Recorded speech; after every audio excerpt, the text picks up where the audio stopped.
अध्यक्ष महोदय, इस बिल पर 19 माननीय सदस्यों ने इस बिल की चर्चा में भाग लिया।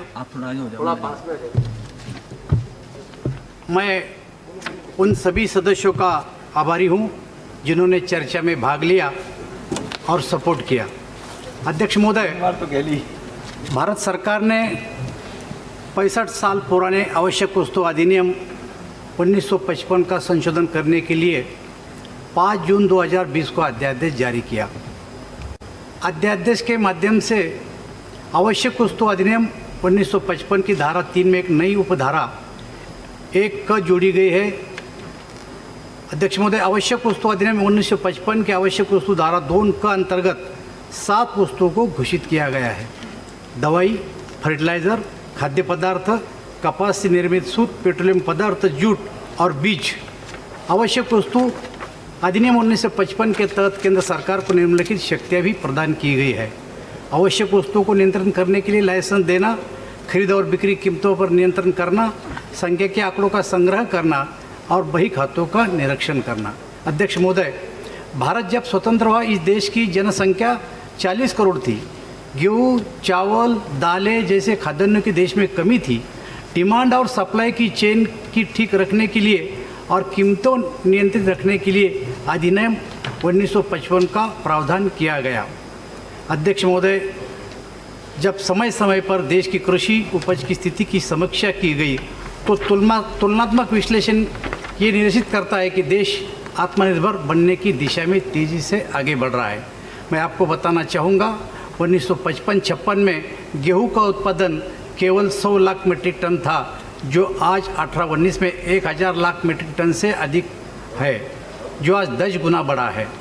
चावल का उत्पादन 250 लाख मीट्रिक टन था, जो आज 1100 लाख मीट्रिक टन हुआ है, जो 4 गुना बढ़ा है। वैसे ही दलहन और तिलहन की भी लगभग यही स्थिति है। ये आंकड़े अगर देखें तो ये स्पष्ट होता है कि भारत अब खाद्यान्न की दृष्टि से आत्मनिर्भर बना है। महोदय, भारत में बड़े पैमाने पर कृषि उत्पादन होने के बावजूद खाद्य महंगाई यह प्रमुख चिंता का विषय हमेशा से रहा है। फूड प्रोसेसिंग मंत्रालय की एक वार्षिक रिपोर्ट के अनुसार वर्ष 2012-13 के उत्पाद आंकड़ों पर प्रमुख कृषि उपज की हार्वेस्टिंग के बाद नुकसान का आकलन अगर किया, जिसका अनुमान 92,000 करोड़ रुपए लगाया गया है। सबसे अधिक नुकसान फलों और सब्जियों का पाया गया है। इसको कम करने के लिए हमारे पास प्रोसेसिंग सुविधा होनी चाहिए। आवश्यक वस्तु अधिनियम यह संशोधन इन वस्तुओं की सप्लाई चेन से जुड़े लोगों का प्रोत्साहन प्रदान करेगा। अध्यक्ष महोदय, परिणाम स्वरूप कृषि क्षेत्र में निवेश को बढ़ावा मिलेगा और साथ ही भंडारण सुविधाओं में विस्तार और तकनीकी सुधार कारण होने वाले नुकसान को कम करने में सहायता होगी। अध्यक्ष महोदय, कई सारी रिसर्च रिपोर्ट द्वारा ये पाया गया है कि किसानों को कोल्ड स्टोरेज, प्रोसेसिंग आदि में निवेश की कमी के कारण बेहतर कीमतें नहीं मिल पाई। इसके अलावा यह भी पाया गया है कि इन्वेस्टर्स इस अधिनियम के कुछ प्रावधानों के कारण इस क्षेत्र में निवेश करने से दूर रहते हैं। अध्यक्ष महाराज, मैं सदन को सूचित करना चाहता हूँ कि उपरोक्त बातों के संदर्भ में नीति आयोग द्वारा मुख्यमंत्रियों की एक उच्चाधिकार समिति गठित की गई थी। इस पर विस्तृत चर्चा की गई। कई राज्यों के मुख्यमंत्री इस पे हाजिर थे और 2 बार इसकी बैठकें हुई। समिति में पंजाब, मध्य प्रदेश, उड़ीसा, महाराष्ट्र, हरियाणा, अरुणाचल प्रदेश, गुजरात और उत्तर प्रदेश के मुख्यमंत्री समिति में शामिल थे। इस समिति ने इन्वेस्टर द्वारा निवेश आकर्षित करने के लिए मुख्यमंत्रियों के नाम।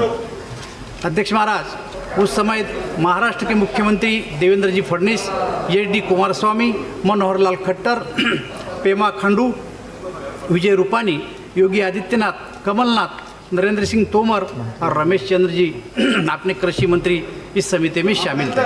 अमरिंदर सिंह नहीं, उनके कृषि मंत्री थे, अर्थ मंत्री थे उनके। वो समिति में थे लेकिन मीटिंग में वो थे। हाँ, पंजाब का कृषि मंत्री है ना? पंजाब के समिति में थे। माननीय सदस्य, आप मंत्री वीडियो कॉन्फ्रेंसिंग के द्वारा, वीडियो कॉन्फ्रेंस के जरिए कमलनाथ भी थे। नहीं, माननीय सदस्य प्लीज। इस समिति ने इन्वेस्टर द्वारा निवेश आकर्षित करने के लिए खाद्यान्नों की आवाजाही और उनकी कीमतों पर प्रतिबंध जैसे उपायों को भी हटाने की इन मुख्यमंत्रियों ने सिफारिश की। इसी के साथ खाद्यान्नों के मूल्य नियंत्रण के लिए स्टॉक लिमिट जैसे प्रतिबंधों को कीमतों के साथ जोड़ने की भी सिफारिश की। जैसे कि हम सब जानते हैं कि कोरोना संकट के कारण विश्व की अर्थव्यवस्था पर प्रतिकूल प्रभाव पड़ा है। भारत की वर्तमान स्थिति को देखते हुए हमें ये समझना जरूरी है कि कृषि क्षेत्र में वर्तमान आर्थिक स्थिति को बढ़ावा देने की क्षमता है। इसीलिए किसानों की आय बढ़ाने पर ध्यान केंद्रित करते हुए इस क्षेत्र में तत्काल निवेश को बढ़ावा देने के लिए एक ऐसा वातावरण बनाने की आवश्यकता थी जो ईज ऑफ डूइंग बिजनेस को बढ़ावा दे और साथ ही सरकारी नियंत्रणों के भय को दूर करे। इस विधेयक में यह उल्लेखित किया गया है कि केंद्र सरकार द्वारा अधिसूचित कृषि खाद्यान्नों की आपूर्ति को केवल असामान्य परिस्थितियों में रेगुलेट किया जाएगा, जैसे युद्धजन्य परिस्थिति है, अकाल है, असाधारण मूल्यवृद्धि है और गंभीर प्राकृतिक आपदा है। इसके अलावा स्टॉक लिमिट तभी लगाया जा सकती है जब हॉर्टिकल्चर के उत्पादकों की कीमतें 100% बढ़ती है, खाद्यान्नों की कीमतें जो नॉन पेरिशेबल उनकी कीमतें 50% बढ़ती है। ये कीमतों का आकलन पिछले 12 महीने की कीमतें या पिछले 5 साल की कीमतें, रिटेल कीमतें, इनमें से जो भी कम है उस पर आधारित होगी।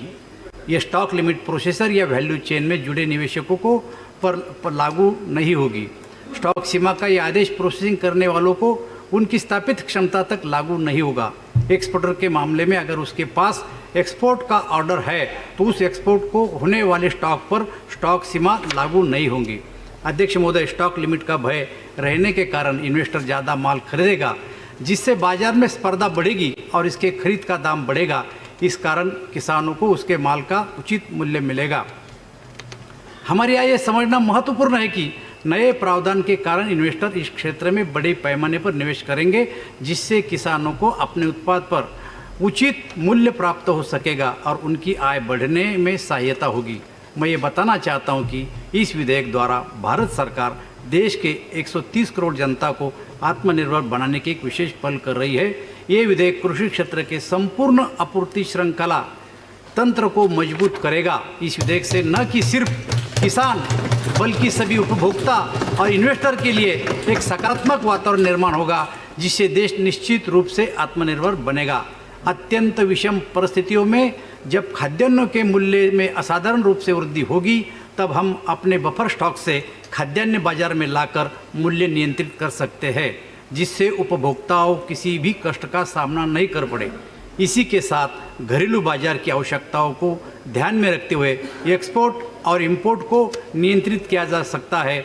स्टॉक लिमिट के संबंध में सरकार ने जो खुद पर मर्यादाएं निश्चित की है, इसमें इन्वेस्टर में सकारात्मकता बढ़ेगी और निवेश को बढ़ावा मिलेगा, जिसका लाभ हमारे देश के किसानों को और उपभोक्ताओं को होगा।